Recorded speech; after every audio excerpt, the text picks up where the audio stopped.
The United Nations said that nobody should agitate for sovereignty of any region where he is agitation against the law. I'm directing my question to the Chief of Army Staff or Chief of Defense Staff. The work that Simon Ekpa is doing is good work. He's agitating for Biafra. Simon Ekpa is from Southeast Extraction. Everybody in Nigerian government, in the public office in Nigeria, hates the Igbos. Both the Igbos working with Federal Republic of Nigeria, they hate the fellow Igbos. Somebody is doing the work of agitation. He has not killed anybody. It started from Mazob, that is Raphael Wazuike, my namesake. When he was agitating for Biafra, Mazob, they are not using stick, they are not holding umbrella, they are not holding even pure water. Nigerian soldiers resorted on killing, shooting Mazob members. What were the offenses? What did they commit? Is there anything tangible evidencing that Mazob agitators were violent then? Currently, we have IPOB. IPOB is still from Mazob. Is there anything tangible in 2014, 2013, 2015, 2016, evidencing substantially, I mean materially, physically, that IPOB members were using stick, broken bottles, machetes, bow, and the arrows, and the gun? Is there any substance? Could anybody then substantiate that IPOB were using any weapon? Their destination was Nnamdi Kanu's father's palace, because that man, until his lifetime, he was the king of his community. The agitators of Biafra on the compound of Nnamdi Kanu's palace. They started shooting and shooting and shooting. They even wanted to kill this Nnamdi Kanu, this same man Nnamdi Kanu, the enemy of Nigerian state. A man, an innocent man. Was there any evidence so far that these people were using guns, were violent before? They could not succeed on getting Nnamdi Kanu shot or alive. Nnamdi Kanu absconded into where? Senegal. He stayed there for 12 months, treating himself. Nnamdi Kanu was brutalized though, 2017, by Nigerian military. Today, when Nnamdi Kanu came out, it was obvious that Nigerian government under Buhari was after his life. Because the people that are feeding fat, the people that are feeding fat on our commonwealth in Nigeria are the enemies of the Igbos. Nnamdi Kanu is now in the SS net, where he is reverting in pain. A man that is sitting in one room for 48 months. Okay, it's not a day job. It is not easy. Simon Ekpa is doing his own agitation in Finland, and Nigerian government is being restless because Simon Ekpa is doing what is needful of him. Agitation anywhere, quote me, in the world is not illegitimate. This is why they are killing and killing every youth. They've killed many youths in the past under Mazob, and currently many Igbo youths are being killed and what? Maimed in the southeastern Nigeria under IPOB. Today we see Tinubu regime. Many IPOB died since last year, inception of Tinubu's government. Now it is Simon Ekpa here, Simon Ekpa there, Simon Ekpa in Finland, Simon Ekpa everywhere. Much ado about Igbo man. The quest for absolute extermination, extinction of the race called Igbo is on course in Nigeria. It's on course. It's going on because any military chief of army staff that takes that position in Nigeria, anybody in any regime, must make sure that he maimed, decimated, killed Igbo youths in their large number over the issue of Biafra agitation. Chief Chief of Defense Staff, I credit all my narratives to you. You want to go and extradite Nnamdi Kanu from Finland. That's good. It's good for you. Nobody's fighting this time around. You know what? Go there and do it. You are right. You have your guns. You have your supporters. You have those selfish Igbo politicians backing all of you around. Forgetting that referendum is not an abomination and agitation of emancipation of any region on earth is not wrong. Have you forgotten that Finland fought hard? You don't know history. You just occupy that position because you are an Hausa man, you might be Yoruba man or from any extraction. I don't care. Finland fought Russia difficult, so hard before they could be a sovereign state on their own. That is Finland. Finland. Ekpa is there doing the work of agitation. You don't know the history of Finland. Go and not only following due process of extradition, abduct him as we abducted the Nnamdi from Nairobi. We are Igbo men now, generally hated by all of you. And we are not God. Biafra is a spirit in the mind of every Igbo. An ideology, idea that never dies. No matter what you do, no matter what Nigeria as a contraption is doing now, Oga Biafra has called. If not you and I witnessing it, see, let me tell you, you are children, my children. Time has come. This Biafra, it must come. Not even my children. We must witness Biafra. Open grazing, they made a bill on that.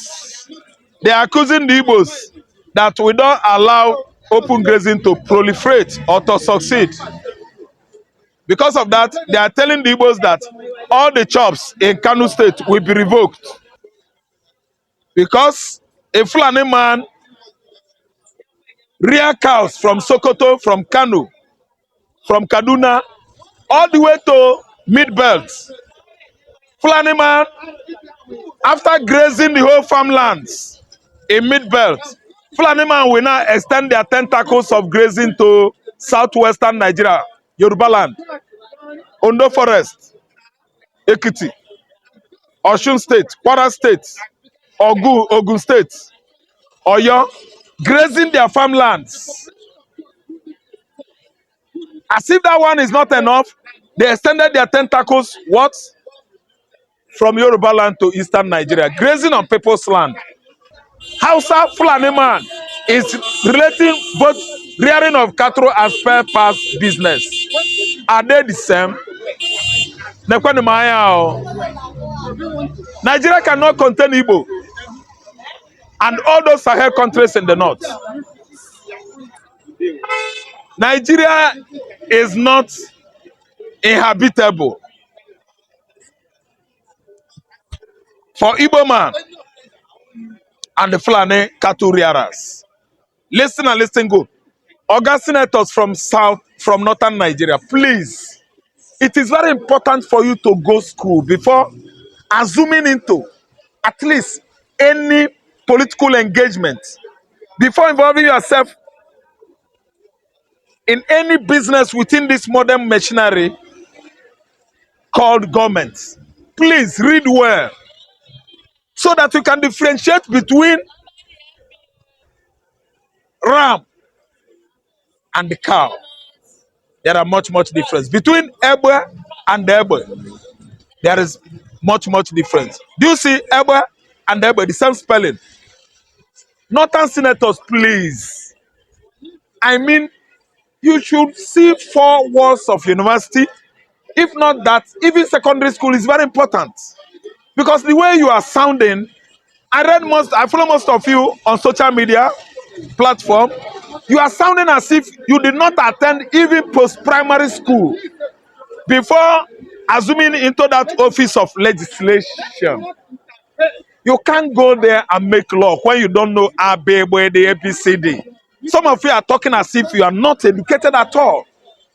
How could you compare spare parts business and somebody that is using animal to graze on people's corn land, corn farm, rice farm, cassava farms? Such business, those businesses are not the same. It is wrong, no matter how you twist it. anti-grazing bill is reasonable. It is going to checkmate. It is going to keep on halt Fulani men, herdsmen, terrorism that is currently encroaching all over Nigerian land mass. The whole farmers' lives are on the line here. Go to school before you involve yourself in the business of legislation. Thank you. Chowore that is organizing June 12th protest. Who is Chowore? Do you know that if you profile Chowore, Chowore said nonsense some days ago, let's say 2-3 days ago about Obi, about the obedience. Chowore is a man that is not stable. He will rob Peter. After rob Peter, he will use the proceedings, I mean Chowore, to go and pay Paul. Okay, the obedience, we're not going to join Chowore. We're not going to join Chowore. Join Chowore for what now? Chowore spearheaded many anti-obedience march in Nigeria. One is one of the presidential aspirants. That was last year, during last year presidential election. So what is he organizing now, if you ask me, is anti-obedient movement. Because June 12th is a different thing. The person that is truncating democracy in Nigeria today is one of the followers, staunch followers of Abiola Muchud Abiola, the man that epitomizes our modern democracy, the man that won the freest and most fairest election in Nigerian history. If it is a crime, I profess it. Listen and listen good. Tinubu now was his boy. Look at Tinubu's dispensation. His own democracy is one-handed democracy. Democracy with this hand. And the democracy that fall and fall and fall. Democracy fall and rise up. Democracy that what? Misstep. And democracy has fallen under this regime. What is Tinubu? Today, he has failed. In the past, I mean almost 31 years ago, Tinubu was second man to Abiola, holding his portfolio wherever he goes then. Wherever he went, he went. Wherever Abiola said go, he went. He would go. Today, look at the way he's handling democracy. This was not the kind of democracy Mochuda Abiola bargained for 30-something years ago. Oga, if you ask me, I'm an Igbo man. I did not join any June 12 protests. I went to Excellence Hotel. I observed the picture of Abiola Mochud. I admired him. I give him thumb up. As one of the African most generous politicians, he gave to the charity. He gave and bought the whole Hausa land with his money. Based on what?